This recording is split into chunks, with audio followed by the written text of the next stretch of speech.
Hey guys, what's going on? It's Russell again. If you're new to the channel, make sure you subscribe. I do a ton of stock alert service reviews. I look at option services, check them out, take some trades, try and do it so that you guys don't get scammed. Anyway, today I'm actually talking more about a strategy that I've started to use. I was introduced to this last year. It's something I've kind of ignored for my 10 years of trading, which is selling options. So last year I started trading with David Jaffe. This is his page here. And I remember seeing David and seeing this strategy where he's selling options, and he would make these really bold claims like 100% win rate over the whole year, win 95% of your trades, and I kind of dismissed him as just maybe being a bit of a con artist or something. But after joining his service and checking it out, I realized that actually there's merit to this. So this year I've been doing a bit more of my own research into selling options as a potential sort of low risk, very high probability strategy. So I wanted to talk a bit about that today and give you two or three different services that I think are worth checking out if this type of trading is something that you'd be interested in. So first of all, I'm not an expert in this. There's plenty of people out there in Google. Check out Google if this type of strategy is something that you're interested in. I can give you a brief overview though, because I know enough to take trades, which I've been doing for a while now. So let's get started. So most people are buying options. That's why I did buying calls and puts, betting that the stock is going to move in a particular direction. Up if you're buying calls, and down if you're buying puts. The problem with this is you have a limited amount of time, right? So there's always an expiration date. So the stock not only has to move in the right direction, but it also has to do it in a very fixed amount of time. And really, the harsh reality is about 80% of options expire worthless. So if they finish below the strike price, if it's a call, or above the strike price if it's a put, then it basically is worthless. So if you're buying these options just in this direction, basically you really have to sell them before expiration, right? You have to hope that the stock moves significantly in the correct direction before the option expires. And that's fine, it works.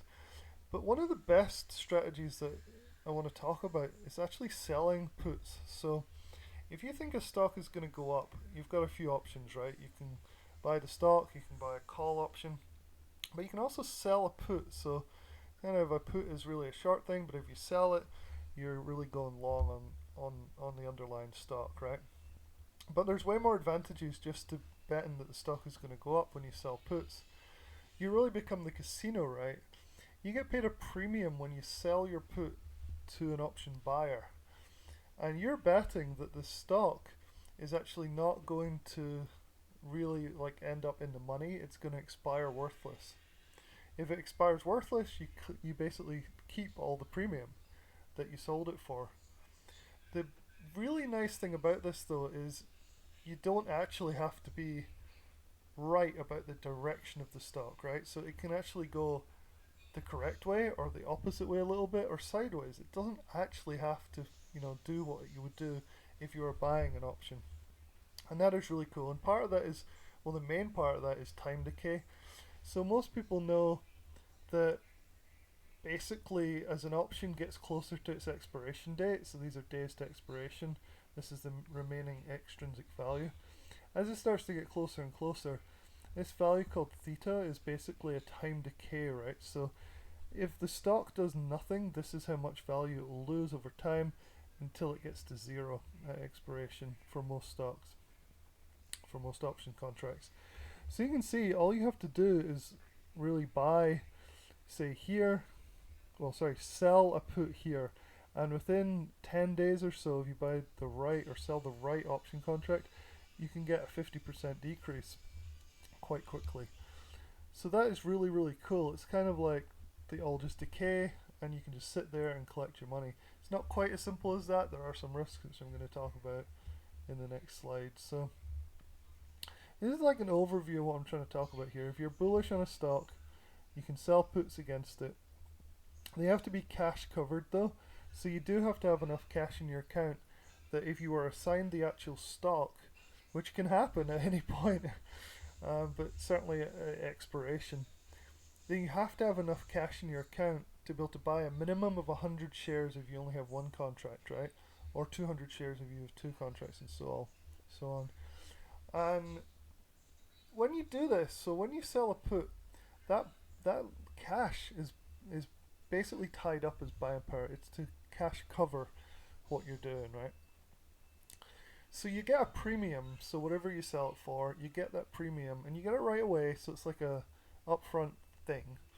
But then obviously you can lose all that if the put goes against you a ton. So this is one of my problems, and one of the key risks with this strategy is your upside is very, very limited to the premium, right?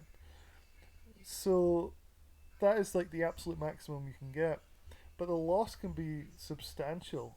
It's limited to the strike price, but if you are signed and you're and the stock is actually in the money, or the option contract's in the money, you can lose quite a bit up to the strike prices where you're forced to buy the stock. So that's not the best. So like for example, you may be risking $500 and you may only be able to get a maximum of $50. But the key here though is that the strategy, because if you're buying far out of the money, if you're selling far out of the money puts, you basically have a very, very high chance of collecting all of that premium, because the chance of the stock falling to below the strike price is really, really, really low. And that's why people like David Jaffe and other option sellers are able to claim a 90 or even 100% success rate with these. But the amount of premium you collect is generally very low. So that's one of the key downsides, right? Is that you get not that much money if you're right, and if you're wrong, you can have quite substantial losses, which can basically cancel out several of your wins, sometimes more. So if this strategy didn't have such a high success rate, then you'd be kind of screwed. It'd be kind of a stupid strategy. So those are the main risks. So, quick overview of this idea. So I'm mainly talking about out of the money here, because to me that's the absolute lowest risk, right? You're buying something that, well, you're not buying, I keep saying that because I'm so used to buying stuff. So when you sell a option contract that has like $5 out of a 10, it has to go down like 50% before you'd have some problems here, then you're going to have very low risk, right? The problem is you also get very little premium as well. But if you do this over and over again, that low premium doesn't really matter too much. You can compound quite quickly. So selling out of the money options is the most conservative option here. So you can do other ones. You can sell stuff that's a bit more risky, like in the money or at the money. They produce a lot more premium. So in the money, you can get the highest premium received, and obviously the lowest premium here. So it's kind of sliding scale. So that's kind of a really brief overview of selling options. You can do a lot of things to manage the risk. So you can, obviously you can average down, you can roll over to a lower strike price and things like that. There's a lot of cool things you can do to really get your success rate up.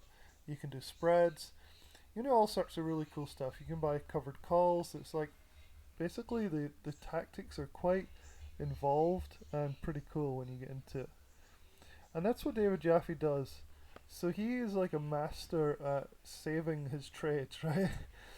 So he's able to basically have a really high success rate because this strategy already has a built-in high success rate.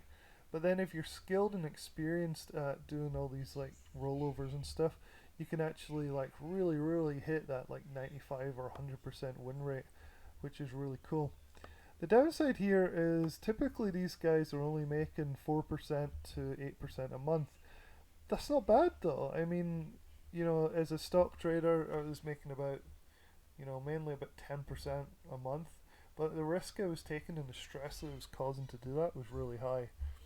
So now I'm going towards this option selling approach, and I'm already at about 3% for the month, and I think I can see 4 to 8% would be typical. So I've been following a few services, including one that I'm involved with, which is Eagle Trades. This is run by a guy called Matt, and Malcolm as well, but Matt does the passive income strategy of selling options.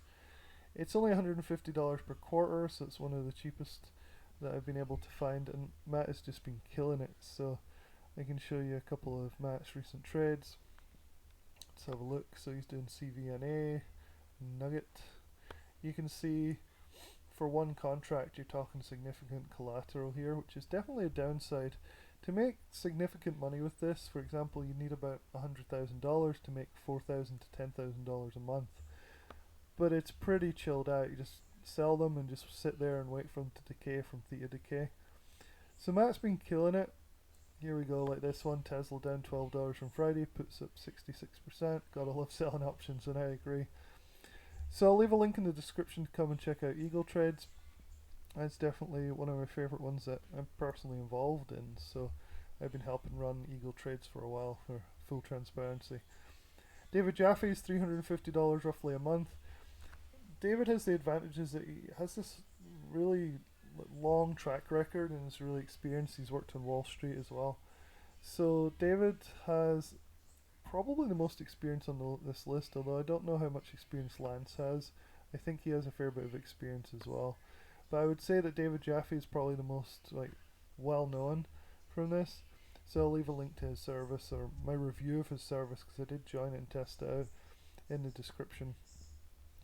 And then this guy Lance, who I've just come across in our free Facebook group, which I'll also leave a link to in the description below.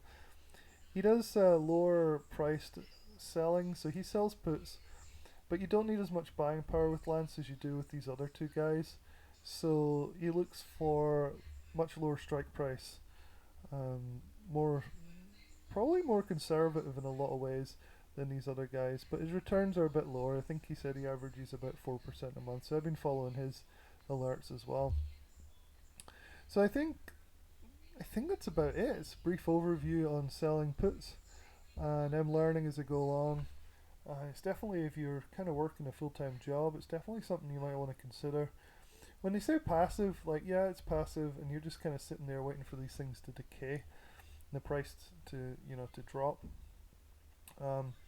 But it's really not more passive than swing trading, right? Because you buy stock, you sit there and you just wait for it to go up. So passive is a little misleading relative to all the other trading stuff. It's really not that much different. So yeah, I think that's all I've got to say. Check out some of these services if you're new to this type of strategy. I'm loving it. I think it's something that I'm going to switch to, which is weird because I'm more of a scalper usually, and I've always been primarily a stock trader. But this is appealing to me more and more, and it's fun to learn something new. So anyway, I think that's all I've got to say. Make sure you subscribe, and I'll catch you guys in the next video. Cheers.